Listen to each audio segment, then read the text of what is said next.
Plaintiff Mark Eichenbrod says he and the defendant became best friends after meeting at work. And Mark always defended her when others on the job claimed she was promiscuous. However, they ended up falling out, and he's suing her today for breach of contract and emotional distress. Defendant Jenny Lopez says Mark constantly harasses her at work by calling her names and claiming she will sleep with people for food.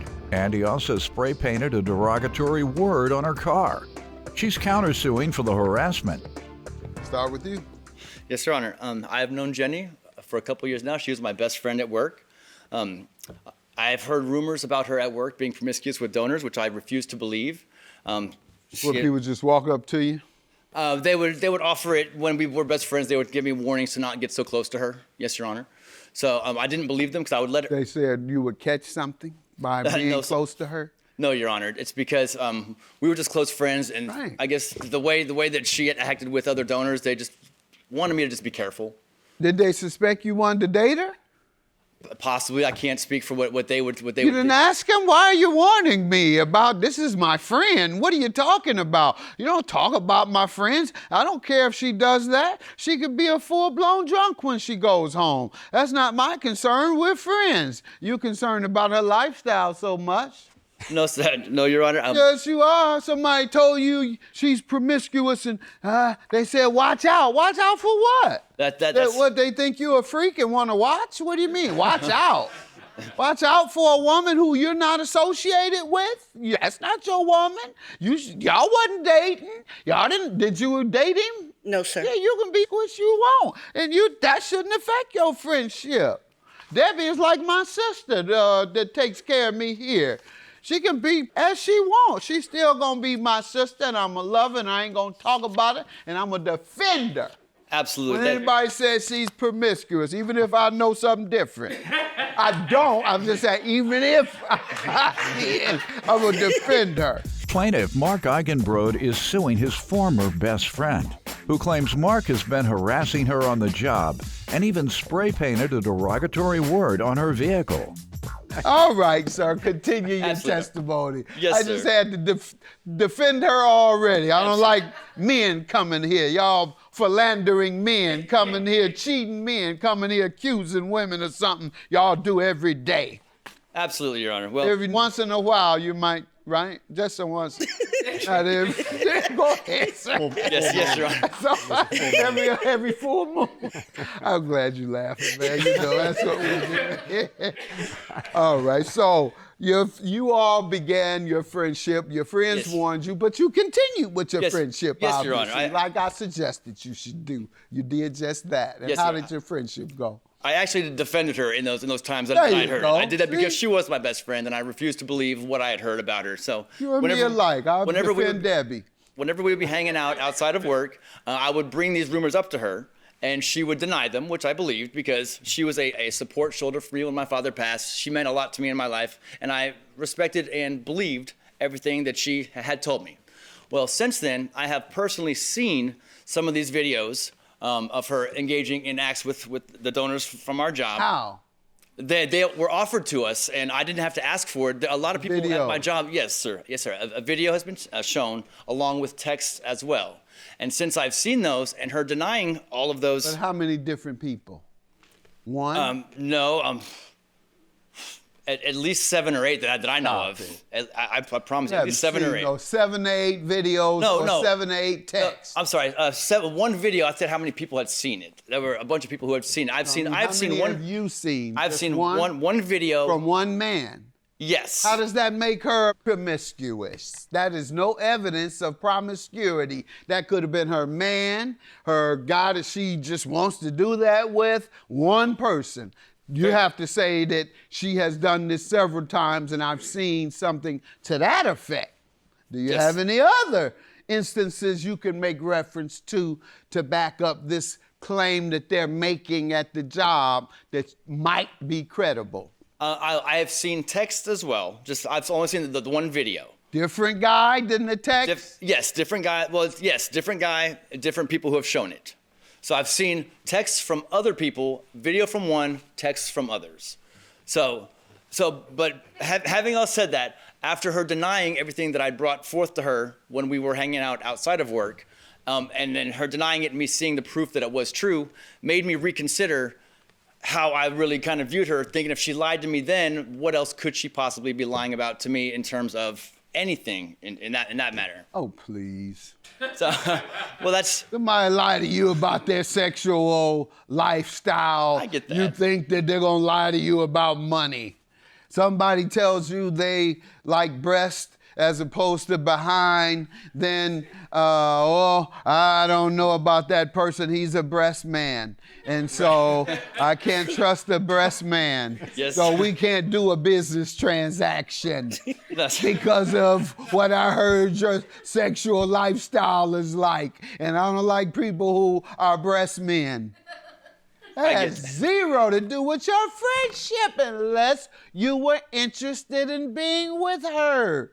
You see how crazy this sounds. That's why I'm having fun with it. Cause that is crazy because you're only her friend. In fact, when my friends tell me this type of stuff, oh, I'm about to get in trouble with Linda. When my friends tell me this stuff, I live vicariously through it. I say, what? Tell me more.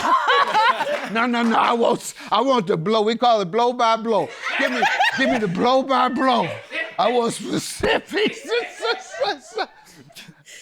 So that's what I do, and that's what fellas do, but we don't judge the person. We just say, woo! And then say, you all right with me though, man?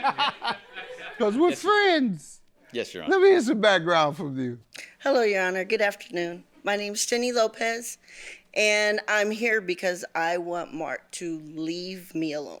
We do work together, and customers and co-workers, he has inappropriately said that I'm a fat bee and that I will sleep with you if you feed me, and that I sleep with those those ends, and that not only has he inappropriately spoke about me where everyone can hear, he has also came to my sacred home where I have my daughter and my grandson and has spray painted my vehicle and spray painted whore, excuse my language, Your Honor, on both sides of my vehicle at my home.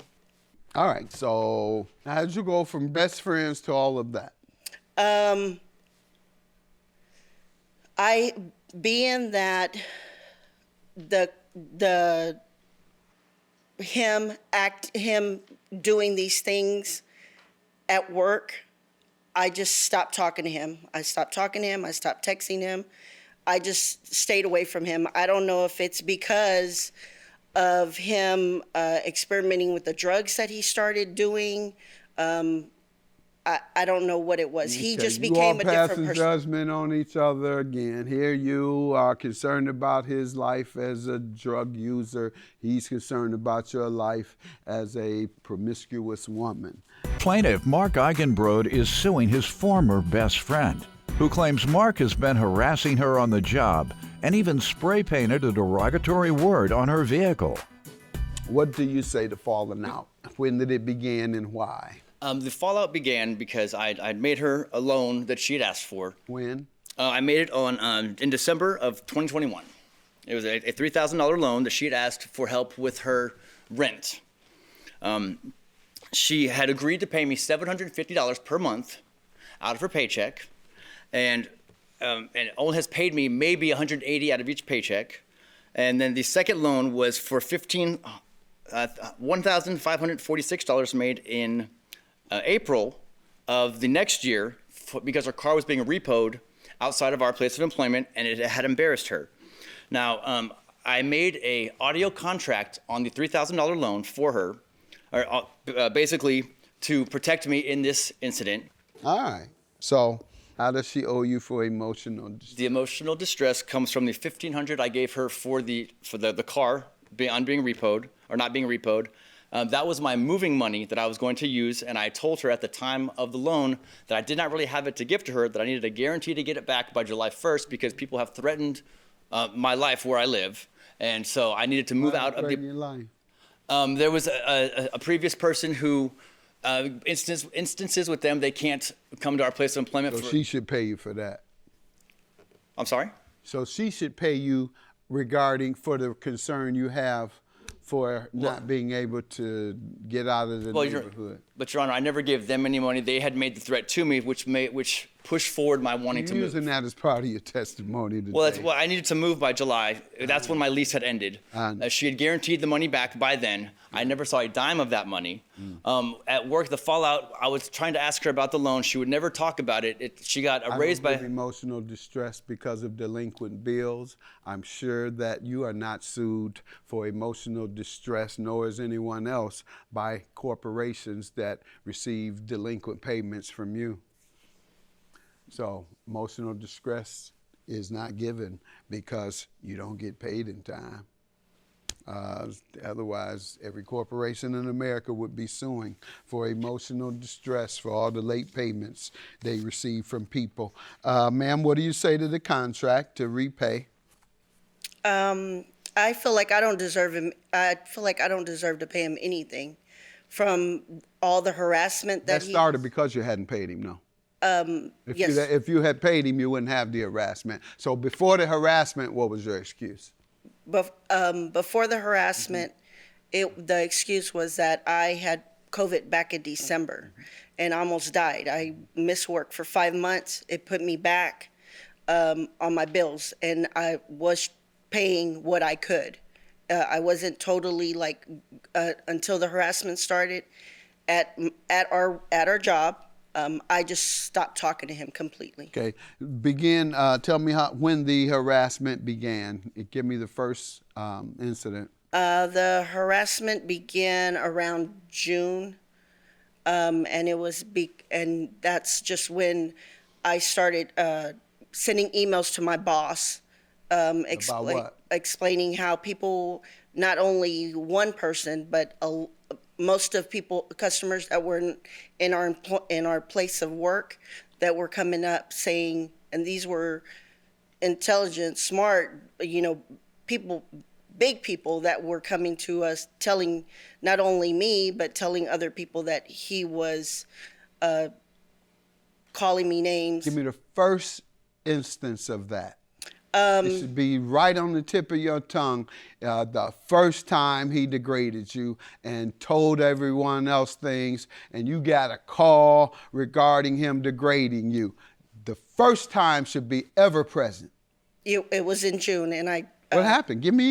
Describe what happened. Well, the lady came up to me and she said that that one of the employees up front had been talking really bad. He thought that it was an ex-girlfriend of his. Or if it was probably a family member, and she didn't know who he was talking about.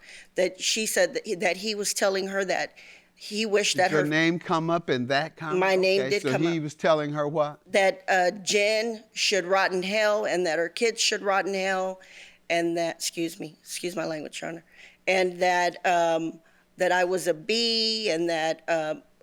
Just a lot of derogatory. Ask the person why do they think he did that, or did you already know why he would your best friend would talk like that against you? It was because I hadn't paid him. Oh, you already knew that? Yes, sir. All right, and so did you ask her, why does she think he did it, or did she already know your business? No, she actually did not know my business, and when he was helping her, he asked her, well, do you know who Jen is?